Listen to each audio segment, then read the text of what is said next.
Good morning, my brothers and sisters. Welcome to episode 48 in the book of Revelation. I'm going to title today, Costing You Eternity. That's the bad way of saying it. The good way of saying it is TADA, the Lamb. We're going to ask the question today, who do you worship? And we'll get back to that by starting at, what are you aiming at? You could aim wrong, and then if you aim wrong, you're probably going to hit the wrong target. Now, the stakes are very high for this question. And it's something we don't want to get wrong. You don't want to get worship wrong. Why? Because it will cost you eternity with the one you were made eternal for. Write this down. It will cost you eternity with the one you were made eternal for. So we're going to bounce off of Revelation chapter 13, verse 15, which we did yesterday. And we learned that there were those who would not worship the image of the beast. They would not worship. They still had agency. And we're going to kind of bounce off of that and say, who do you worship today? Everybody worships something. Why is that? Because our hearts are meant for it. And so we're going to ask whose marks are upon you, literally, as it is in the story, and who's marked by you figuratively today. So who are you connected with intimately, and whose team are you on? So what is worship? Well, worship is, it starts with respect and honor for the achievements. You could honor the achievements of, let's say, the best soccer player that you know. So it's more than esteeming them for their activities, though. There's this heart part of it, this heart admiration or yielding. And who does your heart entrust? So it's putting this person or this spiritual entity on the throne of your heart and hands and lips and song and wallet and zipper. It's who do you hand your heart over to? It's giving your heart to another. It's an active thing. It's allowing your heart to be delivered to this person. That's worship. It's delivering your heart to that person.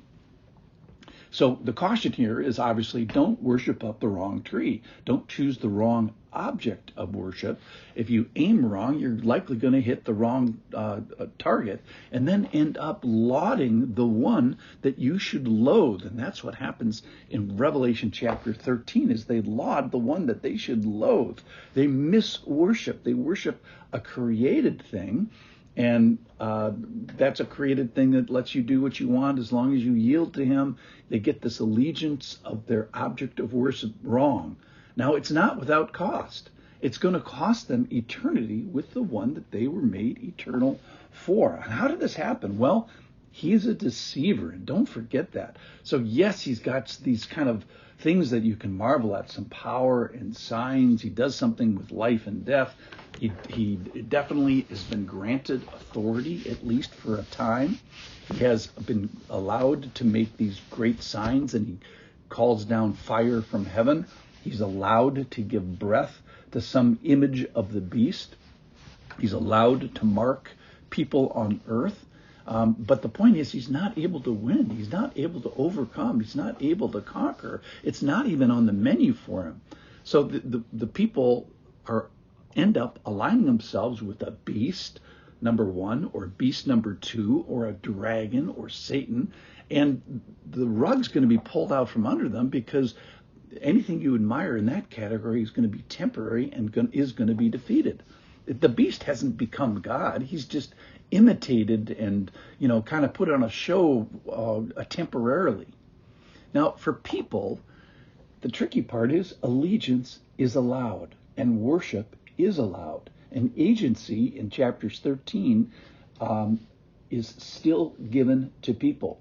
So the good news is in chapter 13 of the book of Revelation, you're still allowed to choose. Just like if you're listening to this, you are still allowed to choose. Make a spiritual choice and align with and endure with Jesus. But here, our admirable people in chapter 13 are people that would not worship, and they had to give their life for it. It's a life and death decision. It was kind of like worship or die. So practically today, we have agency today, and may the Lord convict us to fully following him. Now, that may include conviction of what we do with our hearts and our eyes and our thoughts and our wallet, and of course, our pesky little zipper. because sexual rebellion often is associated with worshiping the wrong object.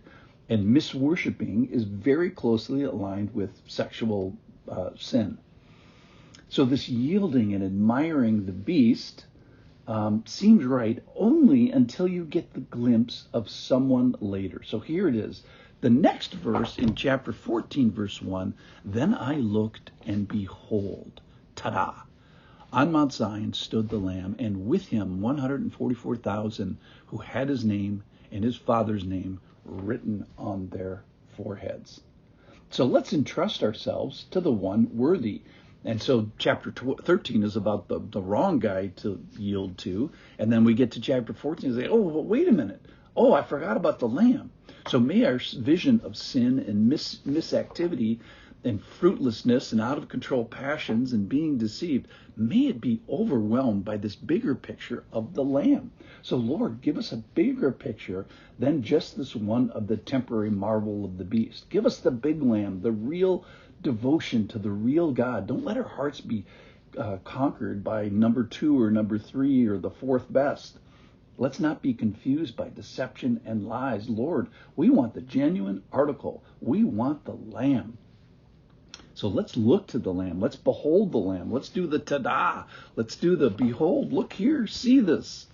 So to the one who will actually keep and preserve us, to the one who will actually shelter us with his presence, that's from 7:15, to the one who will be a shepherd to us, to the one who will not cause tears, but will wipe away tears. So yes, there's some temporary impressive characteristics and activities that cause people to marvel, but don't be deceived. We have a God that deserves our worship, so let's aim correctly. Let's look to the Lamb. Ta-da! Let's look to the Lamb. Our stakes are very high. It will cost us eternity with the one that we were made eternal for if we do this wrong.